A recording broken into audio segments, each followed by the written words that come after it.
This is so fun. That was a close call. We're Stephen and Andy, caffeinated travel couple on a mission to see all 50 states. Join us on our epic road trip to see the U.S. in our camper van Ace. Let's go! Good morning. The sun hasn't even risen yet, and we're here bright or dark and early for a really cool event.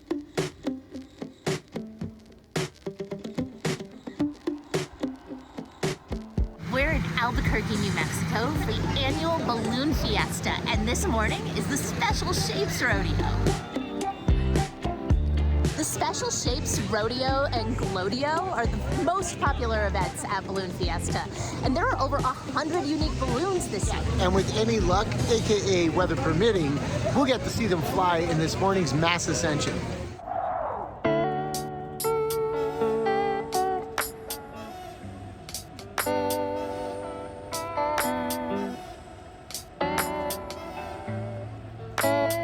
But in the meantime, we can walk around among the balloons and watch them prep and inflate. Let's go check it out.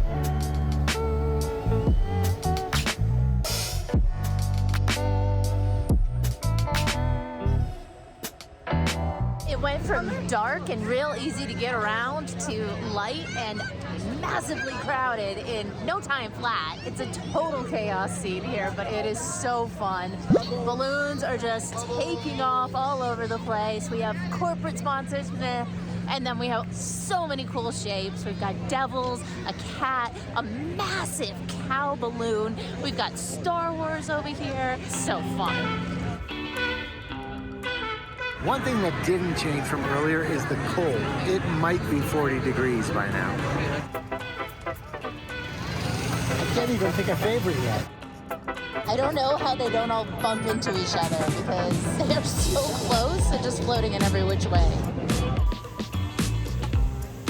There are so many cool characters, shapes, designs. Every time we see one that we're like, oh, that's the best. Then we spot a whole bunch more in the distance and we have to run to check those out. Yeah, if you see a favorite, let us know in the comments below. Tasmanian devil. There's a sloth. Elvis.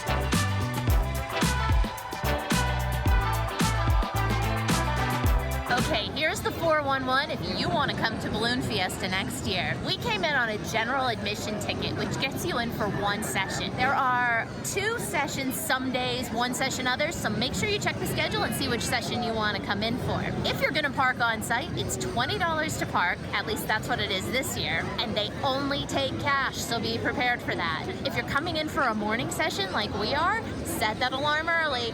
We got up at 2:30 this morning, so we could be on site to park by 3:30, and we were not even close to the first people here. Gates open at 4:30, and the event starts at 6 a.m. It is a very long, very dark, very cold morning. Bring layers because it was about 40 degrees, maybe even less at one point when we were in here. Definitely be prepared for the cold. A lot of people here are bringing blankets, wrapping up. They're even still in their pajamas and boots. So doesn't matter, it's not a fashion show, just be comfortable, be warm, and get here early.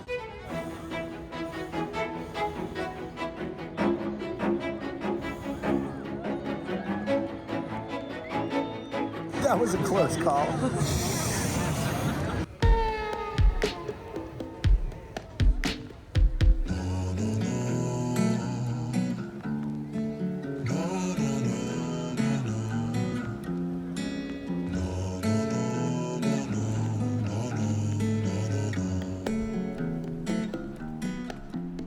We're in Santa Fe today, and we've been so excited to come up here because this city is so well known for its incredible cultural scene as well as food. We've got some great recommendations we're looking forward to trying, and we're starting out our day at the Railyard, which is well known for its galleries and eateries. Yeah, but since we're just starting our day, I'm not doing anything till I get some coffee.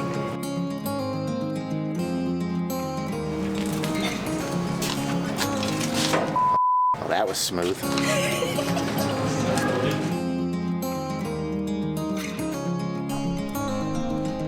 It wouldn't be a proper coffee time if we didn't shout out our coffee sponsor, Cat. Thank you so much for today's coffee. This buzz is for you. This buzz is for you, Cat.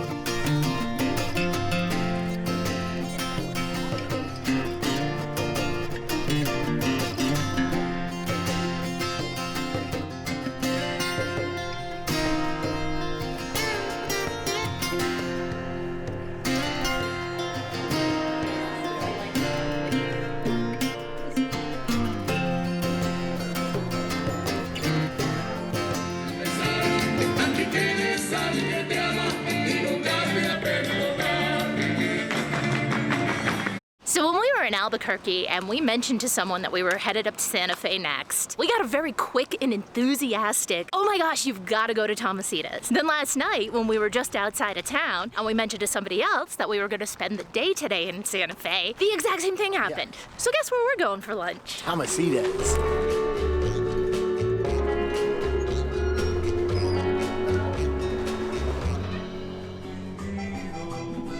We're noticing a lot of Randy Travis stuff hanging on the walls here. It got us wondering, does he own the place? Is he from Santa Fe? So we asked our server. It turns out he's friends with the owner and he's been here a couple times. They even have a Randy Travis plate. We were told when coming to Santa Fe that the thing you're gonna find a lot of here are green chili. This is one of the things that distinguishes New Mexico Mexican from California Mexican, actual Mexican Mexican. So this is really its own unique style of food. We got a quesadilla with grilled veggies. They come with sopapillas, which I'm so excited to try. And a veggie burrito. This is called Christmas style because you get the green and the red chili on it. I cannot wait to dig in. This looks incredible. That really is good. I gotta try one of these sopapillas first. It comes with honey butter and raw honey, so we gotta get a little of both on there. Happy food dance. We're not going to make it there this trip, but Cafe Pasquale's was also highly recommended.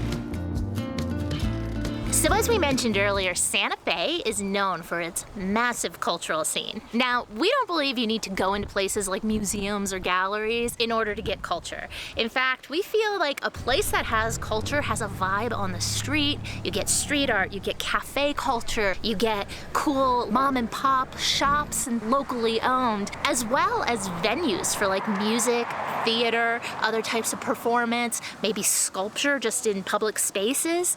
There are so many great ways to get culture. But Santa Fe does have an amazing museum scene as well. And we are on Museum Hill right now. Here you'll find botanical gardens, the Museum of Spanish Colonial Art, and the museum that we're going to right now. We picked the Museum of Indian Arts and Culture.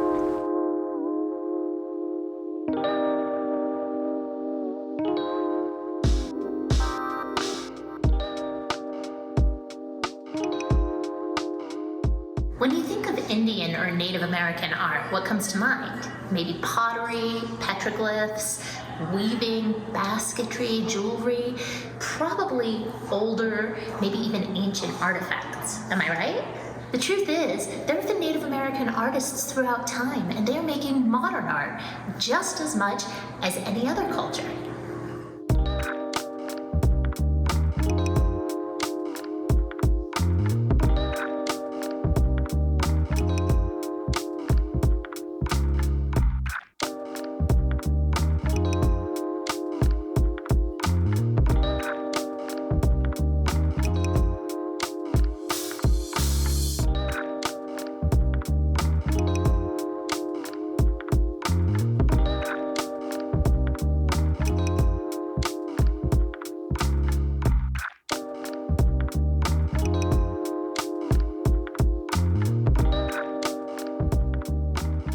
case you think you're only gonna see Spanish or American Indian influenced art around here, no, they've also got Polish folk art.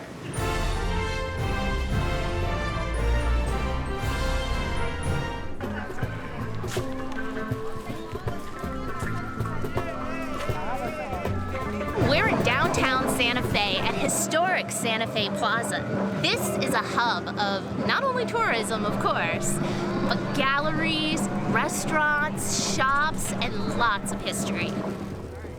This is our only day in the city of Santa Fe because tomorrow we're going just outside of the city for something really cool. We're gonna wrap up our day here near the plaza with a very cool sweet treat.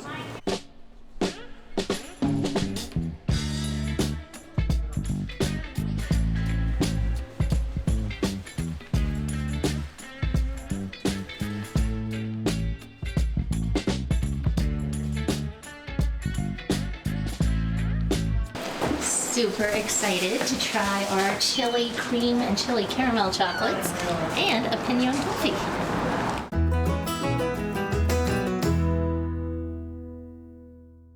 We spent the next day exploring Bandelier National Monument's ruins and the ancient homes carved into the cliffs. It's part of the National Park System, which is why we're sharing this as a slideshow. Many of these Pueblo structures were built here between 1150 and 1600 AD.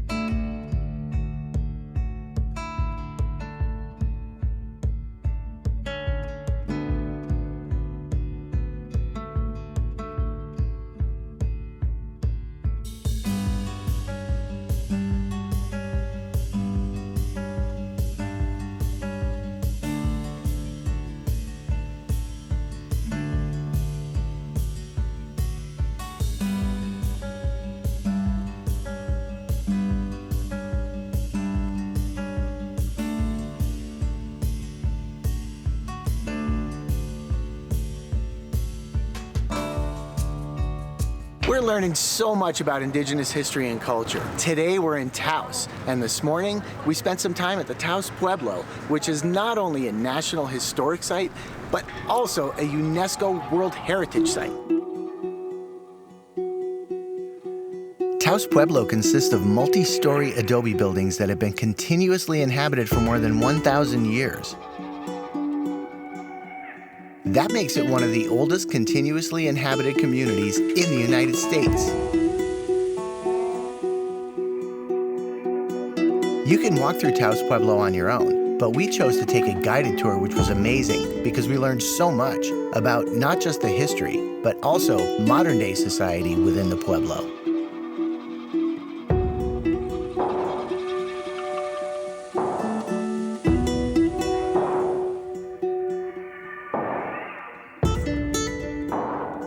They prefer guests don't film there, and we'd like to thank them for permission to share these photos with you.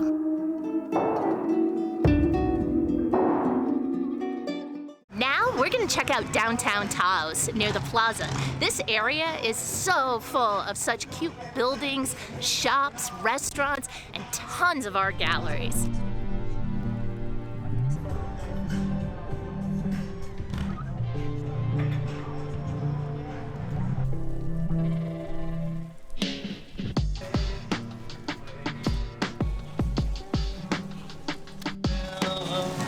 If I leave you unattended, you'll get an espresso and a puppy.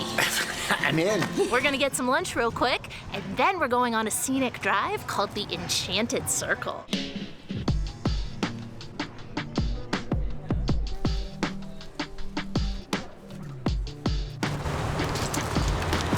This would be our perfect spot for a little grab and go, or even to sit down, but guess what? It's closed. So far, we're finding that this part of Taos is really heavy on the galleries, but not so much on the casual dining. So unless you want to sit down, have like a steak type of meal, spend a pretty penny. I don't know, no luck finding anything like a deli where we can just get a sandwich over the counter, or maybe a taco shop or something like that. So we're gonna move on, and then we're gonna tackle that drive, I promise.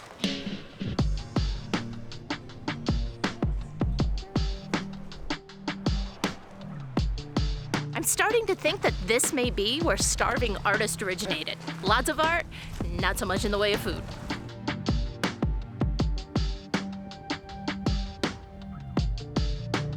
Oh, we found our spot.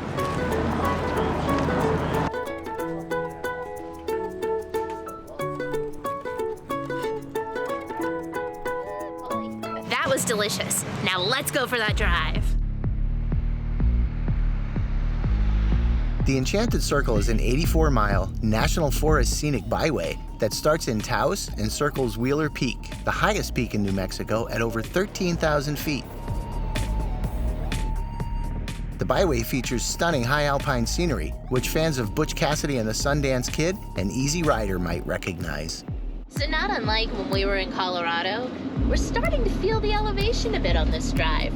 We were going from about in the 6,000s, I think, in Santa Fe, and a little bit higher, but not a ton, I think, in Taos. Now we're up around the 9,000 feet mark, and that's a significant difference. We were both suddenly feeling just completely wiped out. We felt like we had just hit a wall, like all of our coffee had just completely stopped doing its work. And then we realized that it was probably the elevation that was getting to us. I'm a little bit headachy, very drowsy though. Once again, this is just one of those things we have to train ourselves to think about as we roam around the country, as we travel. We're gonna have to get used to adjusting and thinking about it and planning ahead to help ourselves ease into the elevation a little bit better. The drive takes about 2.5 to 3 hours, but you're gonna want to make lots of stops, so give yourself extra time. You see what I see, right? Is there a goat with it?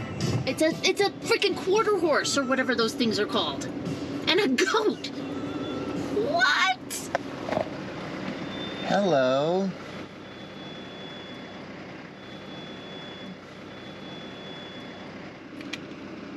You guys are the cutest. Elizabethtown, hello. You are the cutest little thing. Hello.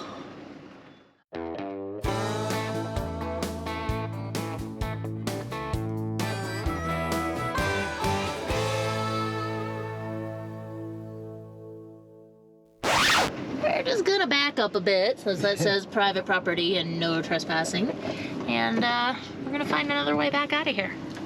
Problem with these kinds of situations in the United States is you never know who's gonna get real trigger happy when they see a strange car driving onto their property. Fortunately, I mean, we're laughing, but it's not really a joking situation. It can be dangerous, you just never know. And we try to respect all of the private property signs around here, well, around everywhere in the United States. That's what I mean by here, this country, because people love their guns and they believe they need to protect themselves from literally everybody. So unfortunately, when you're like us and you're just trying to do the touristy thing and then you don't have a place to turn around, an innocent looking driveway can become very dangerous. But I think we're safe here.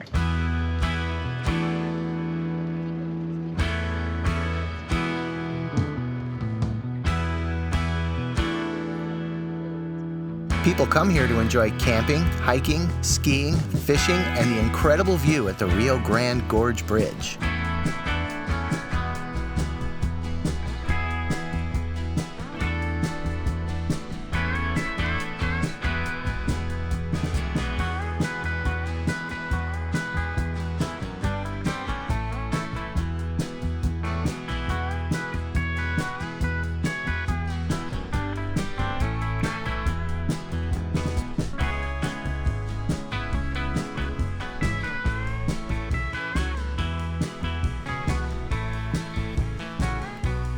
Well, that wraps up our time in New Mexico. It was such a cool visit, wasn't it? So awesome. Thank you so much for watching. See you next time.